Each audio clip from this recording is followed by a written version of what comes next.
મહાદેવ મહાદેવ।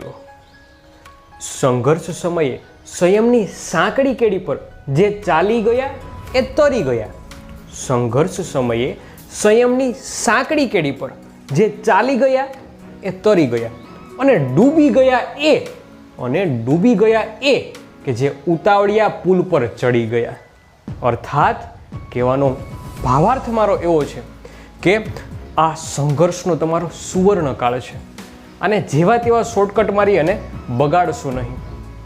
લક્ષ્ય ઘણું દૂર છે, પથ પણ ખૂબ લાંબો છે, માટે આવા સમયે સસલાની જેમ ઝડપથી દોડી અને થાકી ન જાઓ, પરંતુ કાચબાની જેમ પોતાની કેપેસિટી પ્રમાણે નિરંતર ચાલ્યા રહો। તો બસ આ વિચાર સાથે જ બોર્ડના ખૂબ આઈએમપી અને જીનીટ માટે ઠીકઠાક એવા લેક્ચરની શરૂઆત કરીએ।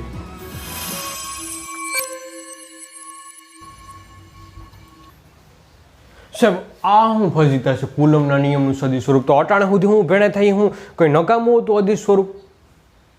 તો જો હું તમને સમજાવું, તમે ગાડી લઈને જતા હોય, અરે ગાડી લઈને હું ઓડી લઈને જતા હોય, ધારવું ને એમાંય નબળું ધારવું।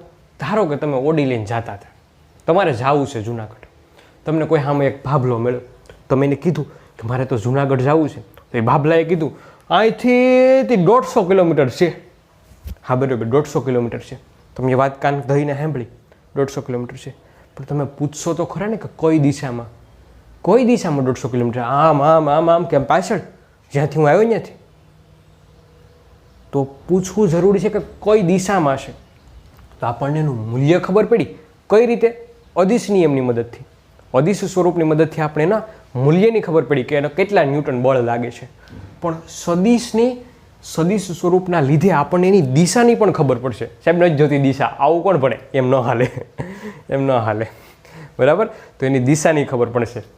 તો હાલો શરૂઆત કરીએ। બે વિદ્યુત ભાર, પહેલો વિદ્યુત ભાર Q1, બીજો વિદ્યુત ભાર Q2। જો સદિશમાં આને દર્શાવવા જરૂરી છે કે ભાઈ આનું ઘર આવ્યું ક્યાં, આનું ઘર આવ્યું ક્યાં એવું દર્શાવવું જરૂરી છે, તો મેં આપણે જે 5મા ધોરણમાં યામ પદ્ધતિનો ઉપયોગ કરતા એ યામ પદ્ધતિ દોરી। આ બાજુ y અક્ષ ને આ બાજુ x અક્ષ, આ છે x અક્ષ ધન દિશા, ને આ y અક્ષની પણ ધન દિશા। એવું મેં ધારી લીધું, આવા શબ્દો તમને પરીક્ષામાં પૂછે તો લખવા, એવું મેં ધાર્યું કે Q1નું ઉગમ બિંદુથી, આને સંદર્ભ બિંદુ પણ કહેવાય, અત્યારે સંદર્ભ બિંદુ છે, કેમ? તો કે એની સાપેક્ષે આપણે બધાએ અંતર લઈએ છીએ, માટે આને સંદર્ભ બિંદુ કહેવાય। યામ એના 0 0। મેં એવું ધારી લીધું કે આ Q1 છે એનું ઘર આ સંદર્ભ બિંદુથી R1 જેટલું છે। સદિશની પૂછડી શું કરવા કરી ભાઈ?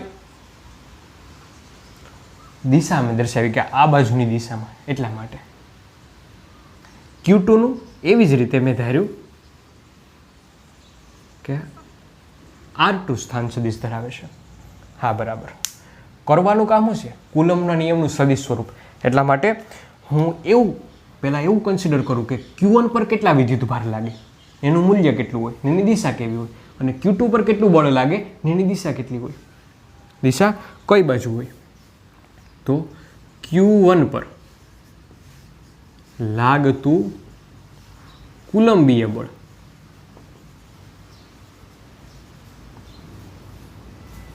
તો Q1 પર લાગતું કુલંબીય બળ, અત્યારે તો આગળ આપણે ફટાકનારીને લખી નાખ્યું કે ભાઈ F બરાબર K Q1 Q2 upon R²।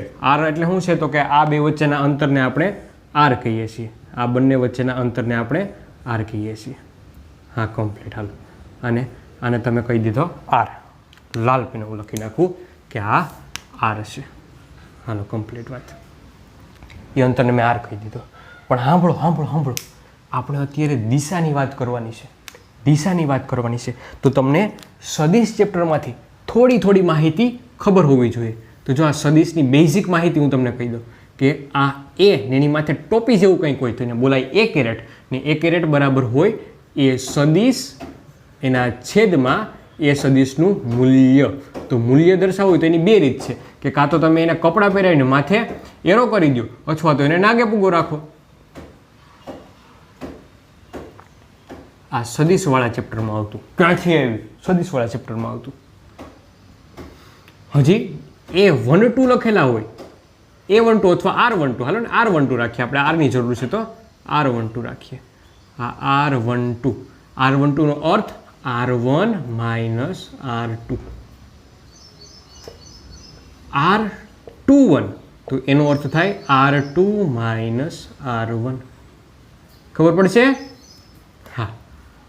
હજી આવું લખવું હોય તો આવું લખી શકાય. જો R21 બરાબર માઇનસ R12 સદિશ. સાહેબ આ બેના મૂલ્યની સરખામણી કરવી હોય તો મૂલ્યની સરખામણી તમે કરી શકો, પણ મૂલ્ય બંનેના હરખા જ થાય. આનું મૂલ્ય R અને આનું મૂલ્ય R, તો બંનેના મૂલ્યની સરખામણી કરવી હોય તો આવી રીતે લખાય R12 સદિશ બરાબર R21 સદિશ. કેમ? તો કે એના બંનેના મૂલ્ય તો હરખા છે, આ દિશા જુદી જુદી છે. આ બેઝિક માહિતી છે સદિશની, એ તમને ખબર હોવી જોઈએ. ન ખબર હોય તો હવે ખબર પડી લેજો. બહુ મોટી વાત છે, થોડોક એવો ઉપયોગ થાય છે. પછી આ બસ આ પ્રશ્ન પૂછાય છે એ જ બોર્ડમાં, આના ઉપરથી કંઈ કામ નથી. આનું પછી આગળ કંઈ કામ નથી મારે.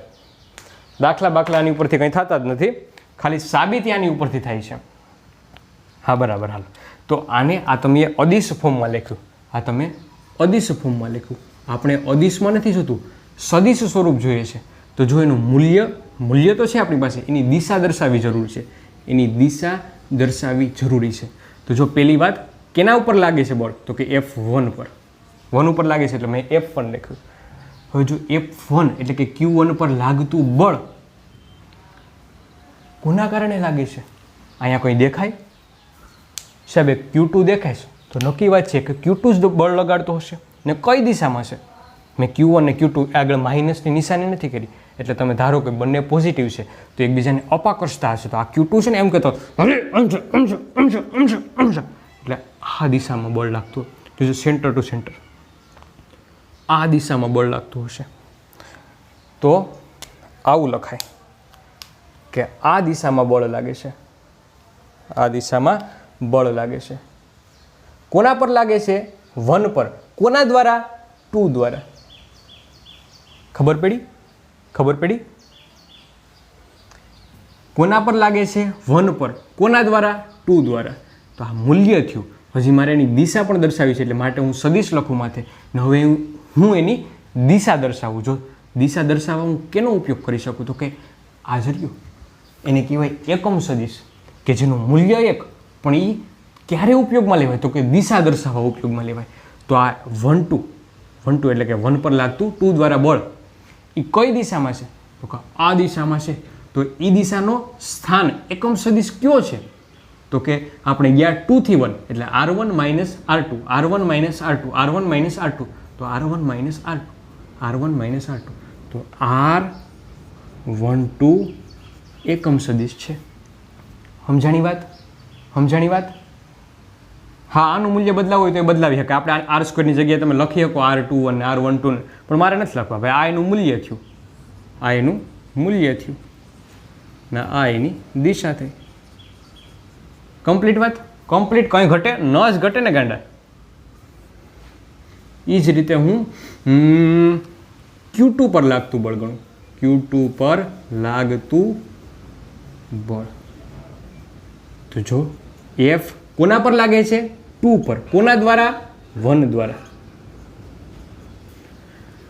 કે Q1 Q2 upon R². આગળની વાત. ને માથે સદિશની પૂછડી કરી છે, તો એનો અર્થ કે આપણે દિશા લેવી પડશે. દિશા કઈ બાજુની હશે? Q1 વિદ્યુત ભારના કારણે 2 પર લાગે છે. 2 પર તો ઝુકો મારતો એટલે આ દિશામાં.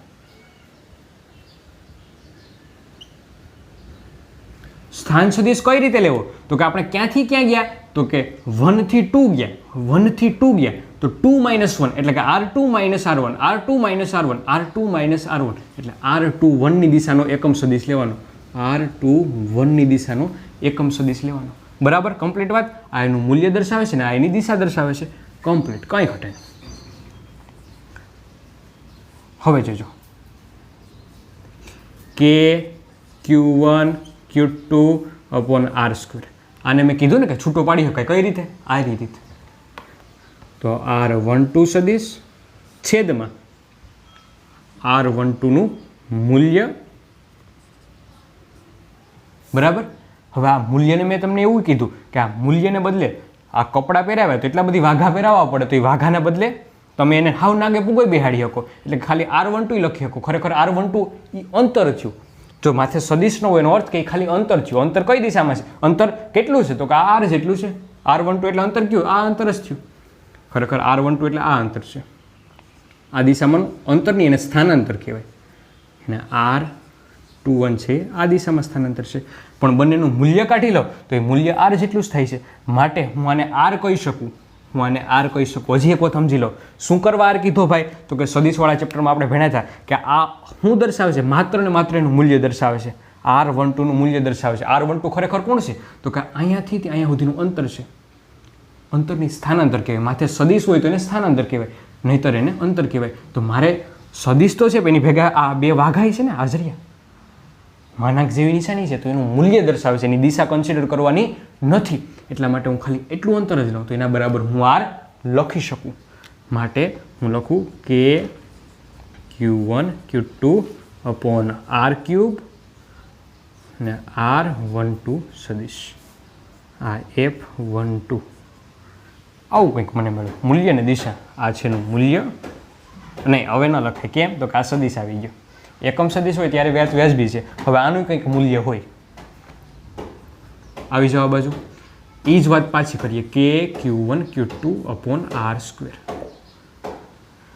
R21 તો મેં કીધું એને લખાય R21 સદિશ, એના છેદમાં R21 સદિશ ને ફરતે મોડ R21 સદિશ અને ફરતે મોડ. એ જ વાત. R21 એટલે આ દિશાનું સ્થાનાંતર સદિશ, પણ એના ફરતે આ વાઘા લગાડ્યા, બે હળિયા લગાડ્યા. તો એનો અર્થ કે આપણે દિશા કન્સિડર નથી કરવાની, એનું મૂલ્ય જ કન્સિડર કરવાનું છે. માટે હું આને R લખી શકું. તો આ R અને આ R² એટલે કે Q1 Q2 અપોન R³ અને R21 સદિશ. આ F21 R21. આ R21 બરાબર મેં તમને જો R21 બરાબર આ માઇનસ R12 કઈ રીતે મેં લખ્યા હતા? તો કે જો અહીંયા બે એકબીજાના ઊંધા સીધા છે.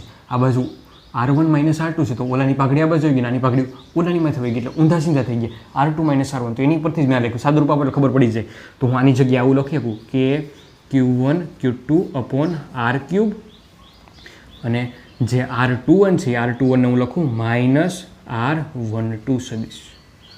બરાબર? કમ્પ્લીટ વાત? કમ્પ્લીટ.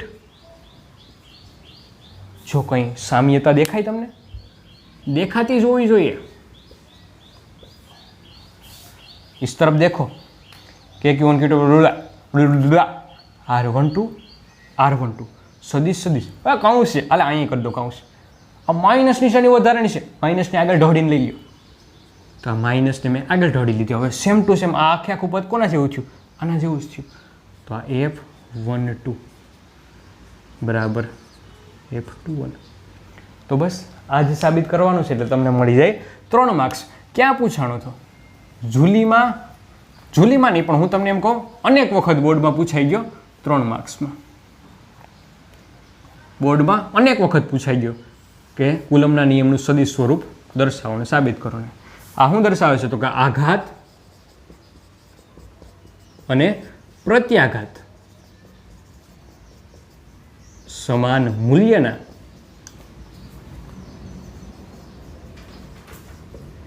અને વિરુદ્ધ દિશાના હોય છે. માઇનસ નિશાની સદિશવાળા ચેપ્ટરમાં યાદ રાખવાનું, માઇનસ નિશાની માત્ર દિશા દર્શાવવા ઉપયોગમાં લેવાય છે. એવું નહીં કે આ માઇનસ એનું મૂલ્ય નાનું હોય, નહીં, દિશા ઊંધી હોય એવું ધારવાનું છે. મેથ્સ નથી ભણતા, ફિઝિક્સ ભણીએ છીએ. બરાબર?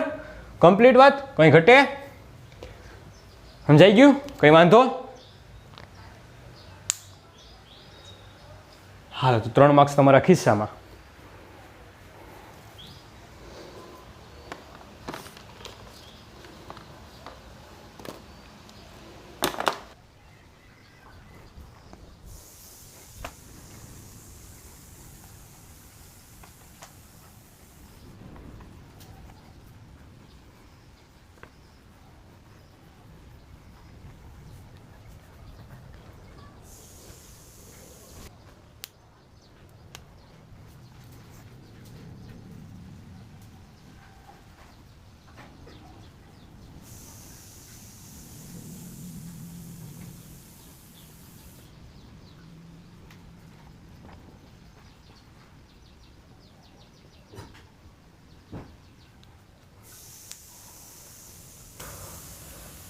તો વાત છે કે 2 કરતાં વધુ વિદ્યુત ભારો ધરાવતા હોય એવા તંત્ર માટે કુલમનો નિયમ.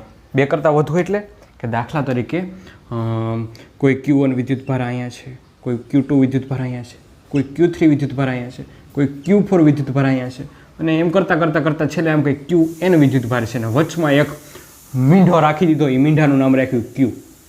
અને પૂછ્યું તમને ભાઈ કે આ Q પર લાગતું પરિણામી બળ Q, આ Q પર લાગતું પરિણામી બળ Q. હલવાઈ ગયા સાહેબ. એકાદ બે હોય તો વાત વ્યાજબી છે. આના તો ખરી કેટલા ગોઠવી દીધા. જો કંઈક કરીએ હો. તો ફિઝિક્સની દુનિયામાં એવું કહેવાનું છે કે કોઈ પણ વિદ્યુત ભાર, કોઈ પણ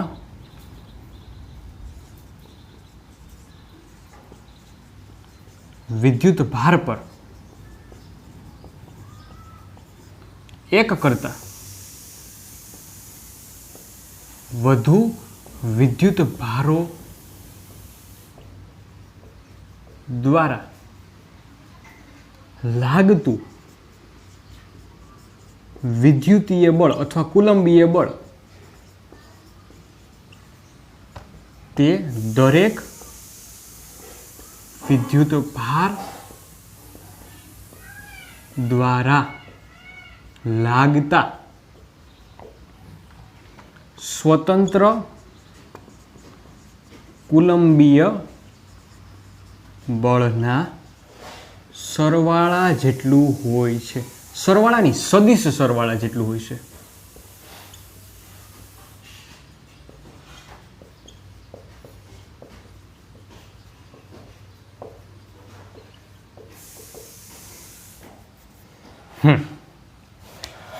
હું કીધું કંઈ ખબર ન પડી.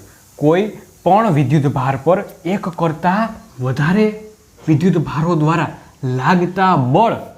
લાગતું બળ એ સ્વતંત્ર કુલંબીય બળના સદિશ સરવાળા જેટલું હોય છે. ન સમજાણી આ વાર્તા. આ ઉપરનું તો ઠીકઠાક હતું, આ નીચેનું ન સમજાણું. તો જો એવું કહેવા માગે છે કવિ, આ વાતમાં કવિ એવું કહેવા માગે છે કે આ Q1ના કારણે ધારો અત્યારે બધા પ્લસ છે, પ્લસ આ એક માઇનસ લઈ લે. હાલ જીવતા આ માઇનસમાં હું હોય તો કરો. આ માઇનસમાં જો Q1ના કારણે આ Q પર લાગતું બળ એને હું F1 કહું તો એની દિશા આમ ધક્કો મારતો આ દિશામાં, આ F1. Q2 આ ધન અને આ ઋણ. તો ધન છે એને ઋણ છે પોતાની તરફ ખેંચતો હોય તો પોતાની તરફ ખેંચે છે એટલે આ બાજુની દિશામાં F2 સદિશ, આ F1 સદિશ. Q3 હવે ધનની વાત કરીએ. આ ધન તો કંઈક આ દિશામાં.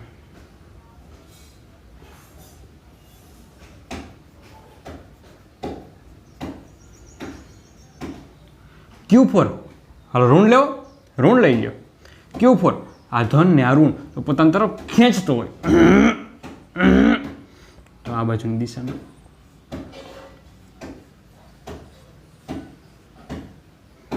ને Qn એમ કરતા Qn ગયા. Qn ધન ગણી લે તો આ બાજુ ધક્કો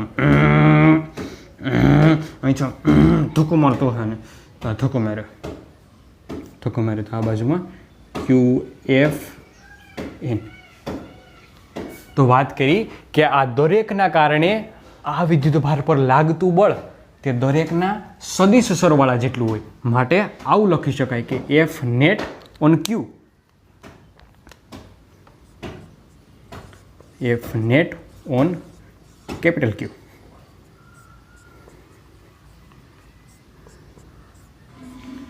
is equal to F1 સદિશ પ્લસ F2 સદિશ પ્લસ કરીને F3 સદિશ પ્લસ કરીને F4 સદિશ હોય તો છે ને ફોર હાસ્ય જ ટપકા. હવે માઇનસમાં આપણે ક્યાંય પડવાનું નથી. દિશા લઈ લેવાની. માઇનસ શું દર્શાવે છે? ખાલી દિશા. તો આપણે દિશા પહેલેથી લઈ લેવું. માઇનસમાં ક્યાંય અટવાશું નહીં. સાહેબ આ વસ્તુ ન સમજાણી. સ્વતંત્ર કુલંબીય બળ, આ વિદ્યુત ભાર દ્વારા લાગતા સ્વતંત્ર કુલંબીય બળ.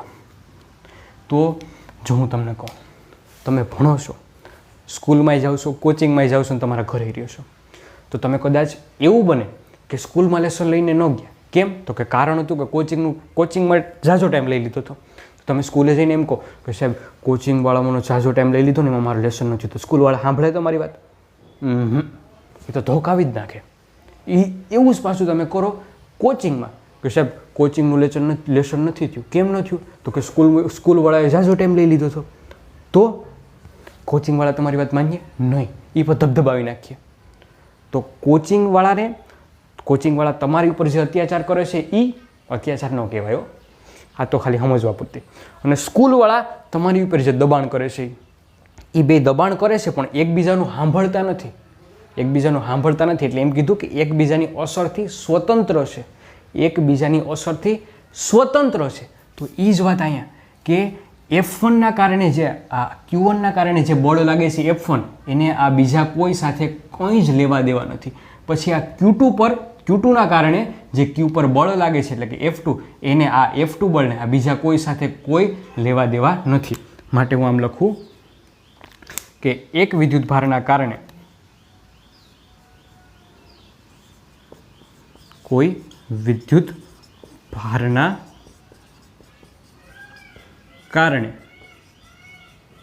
લાગતું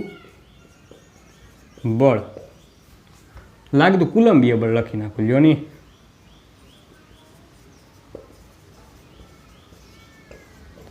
બીજા વિદ્યુત ભારોની અસરથી સ્વતંત્ર હોય છે. ખતમ.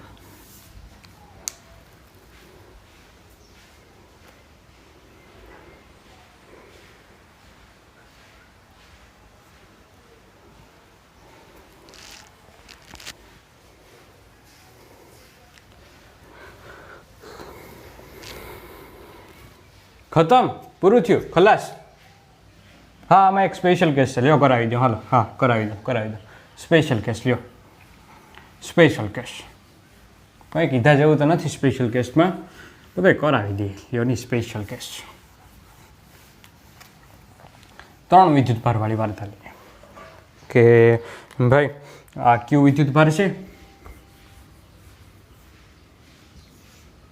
વિદ્યુતભાર છે, એની અહીંયા સામે મેં મૂક્યો હતો Q1 અને આ બાજુ ક્યાંક મૂક્યો તો મેં Q2. તો આ Q1ના કારણે લાગતું બળ આ બાજુની દિશામાં, એટલે કે આને કીધું F1. જો આ માઇનસ લીધો હતો તો નીચેની દિશામાં આવત, જો આ માઇનસ લીધો હતો તો આ બાજુની દિશામાં આવત. આના કારણે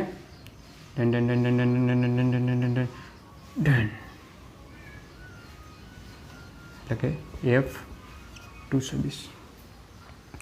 બરાબર, કમ્પ્લીટ વાત. તો Q પર લાગતું બળ એટલે કે F net on capital Q is equal two F1 સદિશ પ્લસ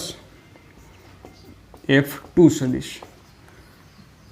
આ સદિશની વાત છે. ગયા વખતે તમે સદિશનો લેખિત કરી નાખજો. તો જો આનું મૂલ્ય કઈ રીતે મળે?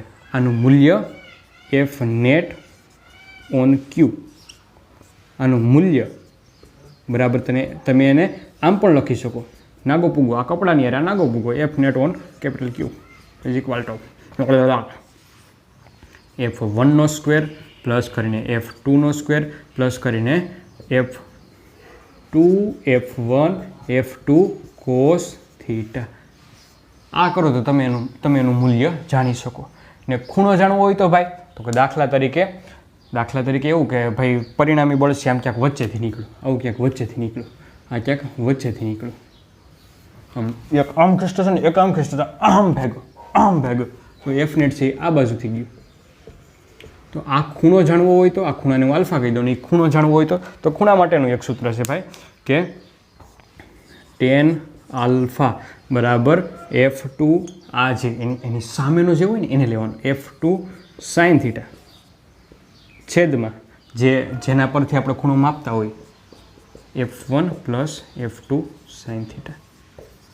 બસ પૂરું થયું. માઇનસ પ્લસમાં ગોટાળા જ કરવાના, દિશા પહેલેથી જ નક્કી કરી લેવાની. જો માઇનસ હોય તો પોતાની તરફ ખેંચતો, જો આ માઇનસ હોય તો પોતાની તરફ ખેંચતો હશે. બસ સ્પેશિયલ કેસની વાત થઈ, પૂરું થયું, ખતમ. પછી જોશું આપણે થીટા વેરિયેબલ હોય એટલે કે પેલા 60 હશે ને પછી ક્યારેક 120 હશે ને તો એના મૂલ્ય યાદ રાખી લેશું. જોશું આગળ.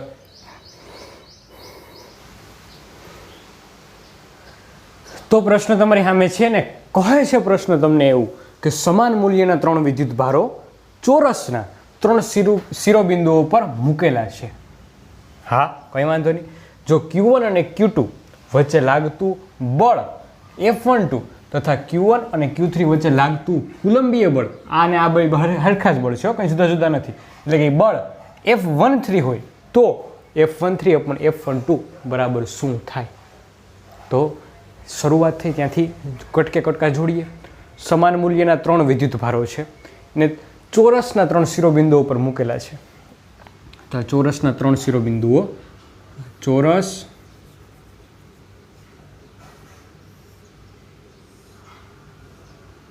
એનો આ પહેલો શિરોબિંદુ, આ બીજો શિરોબિંદુ, આ ત્રીજો શિરોબિંદુ, આ ત્રણેય પર સમાન મૂલ્યના વિદ્યુત ભાર Q મૂકેલા છે. જો હું આને નામ આપી દઉં તો આ એકો, આ દોડી, આ તીડી ને આ ચોકો. હવે કીધું છે એવું કે આ 1 અને 2, આ 1 અને 2 આ સિક્વન્સથી હાલવાનું. જ્યારે પણ ચોરસ કહે તો આ જ સિક્વન્સથી હાલવાનું. ઘણા દાખલામાં જવાબ બદલી જશે, સિક્વન્સ જાળવવાની. ખબર પડવી જોઈએ ભાઈ, ખબર પડવી જોઈએ એમને કહેવાય, ભાન પડવી જોઈએ એમ કહેવાય. તો આ જ સિક્વન્સથી હાલવાનું છે. ભલે તમે ગોખવાનું કહો તો ગોખવાનું, પણ સિક્વન્સ બદલશો તો ઘણા દાખલામાં જવાબ ભરી જાય. એટલા માટે સિક્વન્સ ગોખીને રાખજો. એકો, દીડી, તીડી, ચોકો આમ જ હાલવાનું છે ઘડિયાળના કાંટાની દિશામાં.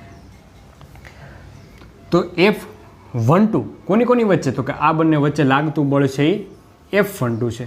1 અને 2 વચ્ચે લાગતું બળ F12 છે. આ 1 અને 2 વચ્ચે લાગતું બળ એને લોકોની રકમ એવું કહી છે કે F12 છે. અને 1 અને 3 વચ્ચે લાગતું બળ એ F13 છે, એવું રકમમાં કીધું છે. તો આ બંનેનો રેશિયો પૂછ્યો છે, આ બંનેનો ગુણોત્તર પૂછ્યો છે. તો જો હું એવું ધારી લઉં કે આ ચોરસ છે તો એની બાજુની લંબાઈ છે એ A છે, બધી સમાન સમાન એ જ હોવાની, પાકી વાત. હા, હવે F12નું મૂલ્ય ગણીએ આપણે. F12 તો આ 1 અને 2 તો KQQ એટલે કે KQ સ્ક્વેર અપોન અંતર એટલે કે A સ્ક્વેર. એ જ રીતે F13 ગણીએ તો 1 અને 3 1 અને 3 1 અને 3 તો F13 બરાબર KQ સ્ક્વેર છેદમાં આ Q સ્ક્વેર થઈ જાય. ને અંતર કેટલું છે અહીંયા? જોજો એ ની ઠોકી દેતા વાર્તા ફરી ગઈ. અંતર હવે આ કિસ્સામાં યાદ હોય તમને તો કે ચોરસના વિકર્ણની લંબાઈ હોય √2a, માટે હું અહીંયા લખીશ √2a એનો વર્ગ. સાદુરૂપ આપો તો બની જાય કે Q સ્ક્વેર અપોન √2નો વર્ગ કરશો એટલે 2 અને એનો વર્ગ કરો એટલે a સ્ક્વેર. ભાગાકાર કરો F12 છેદમાં F13 ભાગાકાર કરો એટલે KQ સ્ક્વેર. બધું ઉડી જાય, ખાલી વધશે 1/2 એટલે જવાબ આવી જાય Bhikhubhai. Bhikhubhai is always win. છાપી મારો. આ પ્રશ્ન પૂછાઈ ગયો ગુજ્જુ 2018માં જ્યારે મેં પરીક્ષા આપી હતી. જુઓ મેદાનમાં ચોરસના સામસામેના ખૂણા પર કેપિટલ Q તથા બીજા સામસામેના ખૂણા પર સ્મોલ q વિદ્યુતભાર મૂકેલા છે. જો કેપિટલ Q પર લાગતું પરિણામી વિદ્યુત બળ 0 હોય તો capital Q upon small q નો રેશિયો પૂછ્યો છે. તો પહેલી વાત ચોરસના ખૂણા ઉપર, તો મેં ચોરસ દોર્યો. આ ચોરસ પર આ જગ્યાએ Q ધારી લઉં તો એના સામેના ખૂણા ઉપર Q છે એવું રકમમાં કીધું છે. પછી એની જેવી જ બીજી જે જોડી છે તેના પર સ્મોલ q વિદ્યુતભાર છે. તો અહીં સ્મોલ q.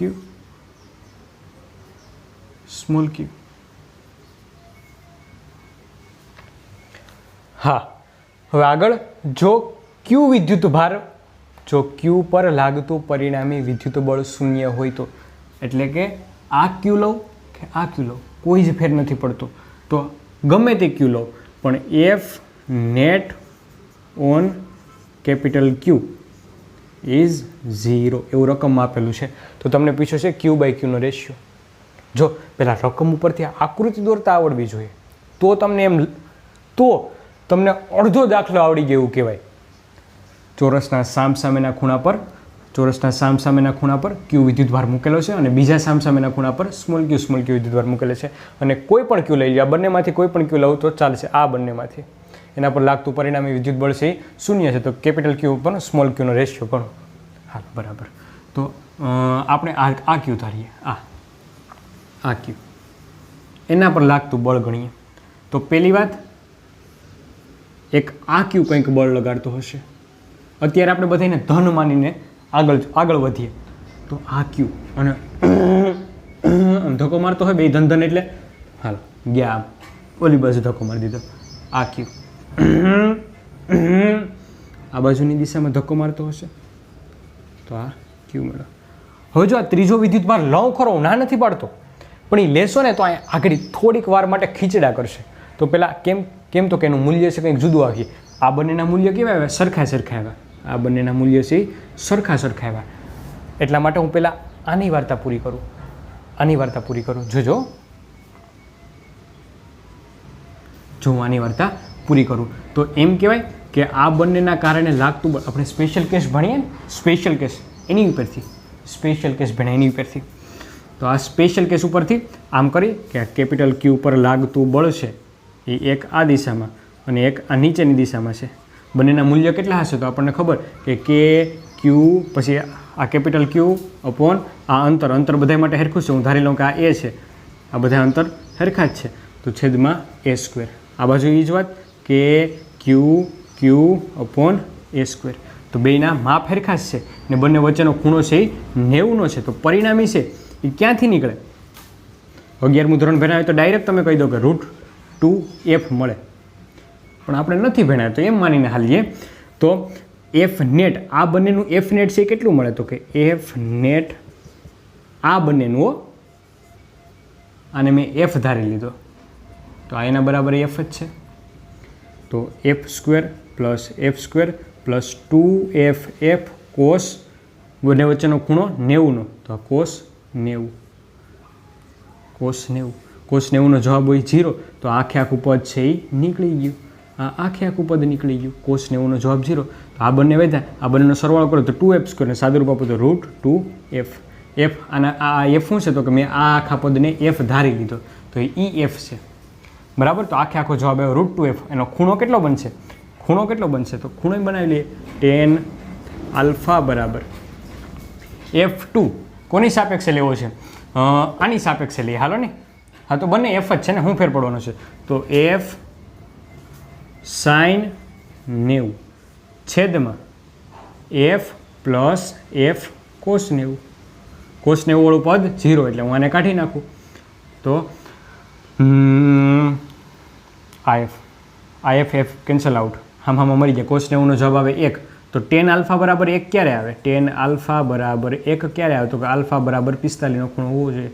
તો 45ના ખૂણેથી ભાઈ નીકળે છે ને, એ તો મેં તમને પહેલાં કહી દીધું ભાઈ. તમે 11મું ધોરણ ભણાય તો ડાયરેક્ટ કહી દેશો કે અહીંથી √2f નીકળશે.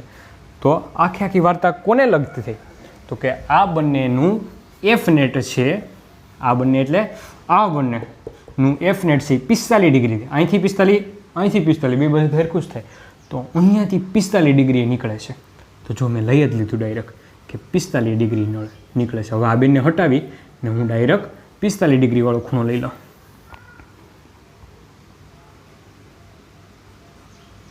તો એફ નેટ છે 45 ડિગ્રીથી નીકળે. અહીંથી 45 કહેવાય અને અહીંથી પણ 45 જ કહેવાય. તો આ એફ નહીં, હવે એ √2f છે. જ્યાં એફ બરાબર આપણે શું ધારેલું છે? એફ બરાબર ક્યુ અપોન a². આ ધારેલું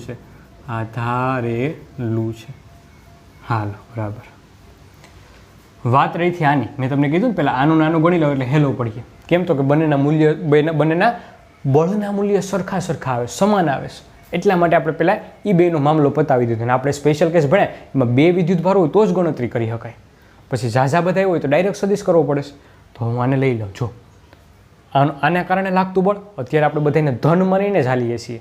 તો અપાકર્ષી પ્રકારનું હશે. આ અને આ જો બે હરખા પ્રકારના છે ને તો આમ કહેતું દૂર જા પરો રે તો આ દિશામાં લાગતું હશે. હા, ચોક્કસ લાગતું હશે. તો આ ક્યુના કારણે લાગતું બળ એટલે કે F due to capital Q એના કારણે લાગતું બળ પણ આ જ દિશામાં હશે. બરાબર, કમ્પ્લીટ વાત. ને આ જ બળ છે એ એફ નેટ બને છે. આ જ બળ છે એફ નેટ બને છે. કેમ કે પરિણામી બળ આ એક જ બન્યું ને, પરિણામી બળ આ એક જ બન્યું છે. તો હું આવું લખી શકું કે એફ નેટ ઓન ક્યુ કોના કારણે છે? તો કે √2f બંને એક જ દિશામાં છે એટલે તમે ડાયરેક્ટ સરવાળો કરી નાખો, સદિશ કાઢી નાખો. હવે સદિશ કાઢી નાખો. કેમ? તો ડાયરેક્ટ સરવાળો કરી શકાય. બંને એક જ દિશામાં છે. તો જો કદાચ જુદી જુદી દિશામાં હોત તો આપણે કેમ આગળ વાર્તા કરવી પડી કે f1 સ્ક્વેર f2 સ્ક્વેર ને પછી 2f1 f2 cos θ એવું કરવું પડે. તો બંને એક જ દિશામાં હોય તો આપણે સરવાળો ફરવાળો સદિશ સરવાળો કરવો પડતો નથી, ડાયરેક્ટ આમ જ કરી નાખીએ છીએ કે √2f પ્લસ કરીને fq બરાબર 0. √2 હવે બધાની કિંમત મૂકીએ. fq ને પહેલી બાજુ લઈ જાઓ તો -fq બની જાય. આ fq ને ઠેકાડીને પહેલી બાજુ લઈ જાઓ તો -fq બની જાય. તો -fq ને આ √2f મૂલ્ય મૂકો બધાના. √2 f બરાબર આપણે ધારેલું છે કે q આવી ઉપર અપોન a². માઇનસની માઇનસ નિશાની fq કોના કારણે લાગે છે? તો કે q ના કારણે q પર લાગતું બળ. તો કે કેપિટલ q પાછો આ capital q upon r². r એટલે કે આ અંતર આગળ જ કીધું ચોરસના કારણે ચોરસના વિકર્ણની લંબાઈ હોય આ અંતર થયું ને √2f. તો આ √2a fની a √2a એનો આખાઈનો વર્ગ. આનો વર્ગ કરો તો ડાયરેક્ટ આમ જ જવાબ કહી દો ને કે 2a². ઉડતો ઉડાડી ગયો કે મરી ગયા. એક વખત q મરી ગયો, a² મરી ગયા. વધારામાં વધ્યું છે આ q. હા, તો આ કેપિટલ q આ દૂડી વધી ને, દૂડીને આ બાજુ લઈ લેશું ને આ સ્મોલ q ને આ બાજુ જવા દો. આ √2 પછી આ દૂડી છે એ પાછી આ બાજુ આવી તો અંશમાં આવી માઇનસ નિશાની છે. હા, તો માઇનસ નિશાની છે એને હું આ બાજુ આપી દઉં તો -2√2. આ વિકલ્પ નંબર ડી ફોર દાનજીભાઈ. અહીં જ લખી નાખું ને વિકલ્પ ડી. ખતમ. આ પ્રશ્ન પૂછાણો 2009માં. જુઓ પ્રશ્ન. આવી કંઈક ભૂતડા જેવી આકૃતિ આપી છે. એક -q1 વિદ્યુતભાર પડ્યો છે, એનાથી b અંતરે q2 વિદ્યુતભાર છે ને ઉપરની તરફ થીટા ખૂણે એ અંતરે -q3 વિદ્યુતભાર પડેલો છે. તો -q1 વિદ્યુતભાર પર x દિશામાં લાગતું બળ ખાલી જગ્યાના સમપ્રમાણમાં હશે. નીચે ઓપ્શન જોતા તો ભૂતડા જેવા દેખાય છે. તો જો આની ઉપરથી કંઈક હેલું બનાવીએ. પહેલાં આ જે ભૂતડા જેવી આકૃતિ આપી એનું કંઈક હેલું કરીએ, પછી જવાબ આમું જોઈએ. તો આ -q1 પર લાગતું x દિશામાં બળ કીધું છે ને, x દિશામાં બળ. તો પહેલાં હું -q1 દોરું. અહીંયા મેં -q1 દોર્યું. -q1 એની જગ્યાએ હું ખાલી ટપકું, એનું ફ્રી બોડી ડાયાગ્રામ. તો એનું ટપકું મેં ખાલી દોર્યું. એના પર કઈ દિશામાં કેટલું બળ લાગતું એવો દર્શાવ્યો. તો જો આ q2 વિદ્યુતભાર છે, ધન વિદ્યુતભાર, પેલો માઇનસ વિદ્યુતભાર. તો આમ કહેતો આવી જા કેમ? તો કે આ પ્લસ છે ને ઓલો માઇનસ છે. તો એકબીજાને ખેંચતા હોય દિશામાં. હા, મેં ઓલી બાજુ જોતા એમ જ દેખાય કે -q1 છે એ q2 ને આવી જા એવું -q1 બળ લગાડતો હશે. આપણને પ્રશ્નમાં શું પૂછ્યું કે -q1 પર લાગતું. તો આના પર લાગતું બળ કઈ દિશામાં? તો કે q2 છે આમ ખેંચતો હોય.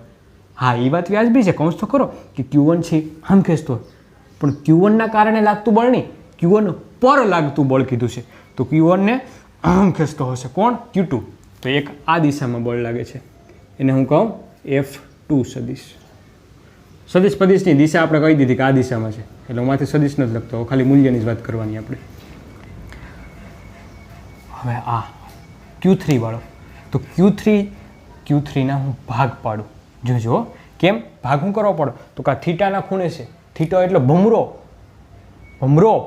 તો આ ભમરાના ભાગ પાડો. તો આ ભમરાના ભાગ પાડો. થીટાની પાસેનો કોસ ઘટક, થીટાની સામેનો આ બાજુ પડશે એ સાઇન ઘટક. તો થીટાની પાસેનો ખરેખર થીટાના ખૂણે એટલે કે આવું કંઈક છે. અહીંયાથી થીટા ખૂણે છે f -q3 -q3 આ એકબીજાને ધક્કો મારતા હે ને, અહીંયા માઇનસ Q3 રહેલો છે તો એ ધક્કો મારતો હોય. કેમ ભાઈ? તો કે આયરુન ને આયરુન તો આમ નીચે દબાવતો હોય, નીચે દબાવતો હોય તો આમ ધકેલતો હશે, આમ ધકેલતો હશે. જોજો જોજો આ દિશામાં ધકેલતો હશે. સાચી વાત મારી? હા, ધકેલતો જોઈએ ને, 100%ની વાત છે. તો આ બાજુની દિશામાં લાગે છે F3 બળ. કમ્પ્લીટ વાત. આ અભિકોણો છે તું આને થીટા કહી શકું? કહી શકું.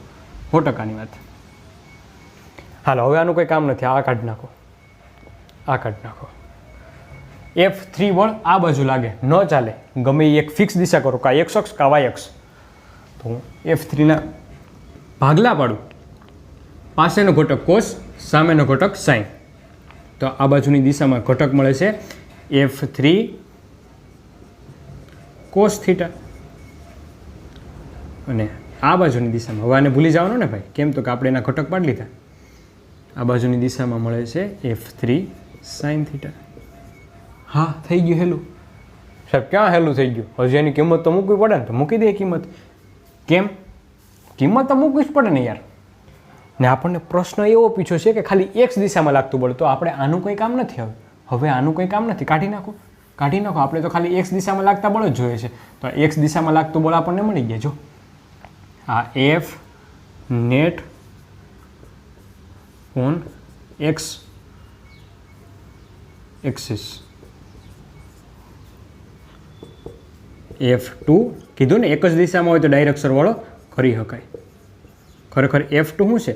F2 એટલે તો કે હવે તમારે માઇનસ પ્લસ નથી લેવાના. માઇનસ પ્લસ આપણે દિશામાં લઈ લીધા. તો F Q1 Q2 અપોન આ અંતર જે હોય ઓરિજિનલ B² પ્લસ કરીને F3 કે Q1 Q3 કોની વચ્ચે લાગતું છે? તો કે 1 અને 3 ની વચ્ચે લાગતા બળને આપણે F3 કીધું. તો કે Q1 Q3 માઇનસ નથી લેવાના. શું કરવા? તો કે દિશા આપણે પહેલેથી લઈ લીધી. છેદમાં અંતર કેટલું છે? A. તો A² ને ઇન્ટુ સાઇન થીટા. તો option B, Bhikhubhai is always win. ખતમ.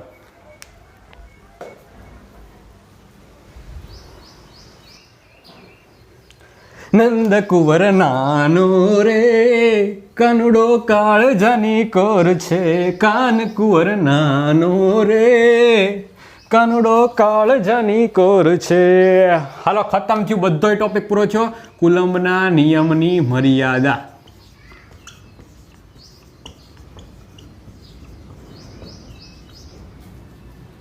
પેલી મર્યાદા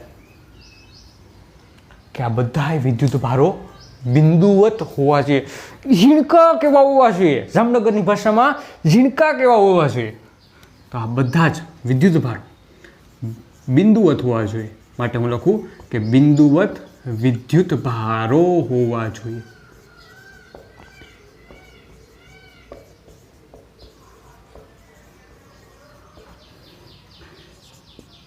બીજી મર્યાદા, આપણે ચેપ્ટરો ભણીએ છીએ સ્થિત વિદ્યુત શાસ્ત્રના, તો બધા વિદ્યુત ભાર ભાડાની વાળું પેડા હોવા જોઈએ. અમને આમ હલે નહીં કે સલે નહીં, અઝડની વાળું, હલે નહીં કે સલે નહીં. તો વિદ્યુત ભારો સ્થિર હોવા જોઈએ. માટે હું લખું કે સ્થિર વિદ્યુત ભારો હોવા જોઈએ.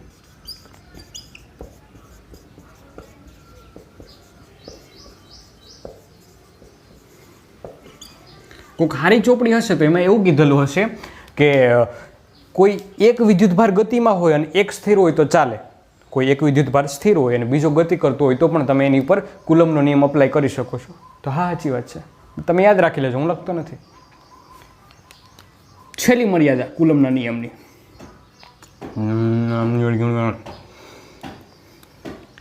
વિદ્યુત ભારો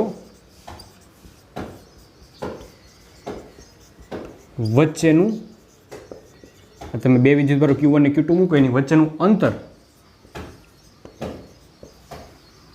R કેટલું હોવું જોઈએ? તો કે 10⁻15 મીટરથી મોટું અને 10⁻18 કરતાં નાનું હોવું જોઈએ. એટલા મીટરથી નાનું હોવું જોઈએ. આ 3 મર્યાદા છે. પૂછાણી નથી પણ તમારે યાદ રાખવી જરૂરી છે. કેમ? તો કે જે પૂછાતા હોય એ જ ન કરવાનું, કંઈક ભણવા હાટુથી પણ શીખવું પડે.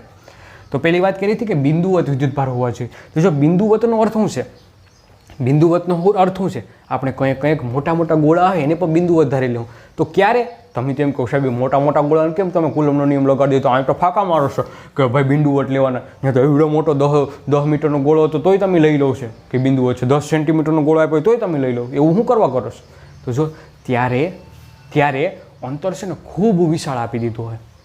તમે ધારો કે ખટારો છે, તમે ધારો કે બે ખટારા છે. હવે બે વસાડાનું અંતર હું ખૂબ મોટું બધી લઈ લઉં. એક છે જુનાગઢમાં ને બીજો છે ક્યાંય ને ક્યાંય લંડનમાં.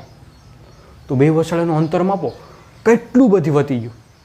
તો એ અંતરની સાપેક્ષે તમે ખટારાને જો તો એને બિંદુવત ગણી શકાય છે. આવું તમે ગુરુત્વાકર્ષણમાં કરતા કે એને બિંદુવત ગણી શકાય છે. સમજાય વાત હવે? એટલા માટે ક્યારેક મોટી વસ્તુ પણ હશે તો એનું અંતર છે ખૂબ મોટું હશે, ખૂબ અતિશય મોટું હશે, તો આને બિંદુવત ગણીને આપણે કુલમનો નિયમ લગાડીશું. જો અંતર ખૂબ નાનું હતું એને બિંદુવત નહીં ગણીએ ને એવા કિસ્સા છે આપણી પાસે, તો ત્યારે શું કરશું સાહેબ? ત્યારે કંઈક સંકલનની વાર્તા કરવી પડીએ. તો બિંદુવતનો અર્થ સમજાણો કમ્પ્લીટ, ભૂલાવું ન જોઈએ. કોઈ પૂછે તો કેવા થાય? ગામમાં જઈને આભરણ કાકરા નહીં કરાવતા, ગમે તે ગમે એ લઈ લે, એમ નથી થતું ફિઝિક્સમાં. હો, સ્થિર વિદ્યુતભારોની વાર્તા કહી દીધી ને વિદ્યુતભારો વચ્ચેનું અંતર મારું એ કહી દીધું. બસ તો ખતમ.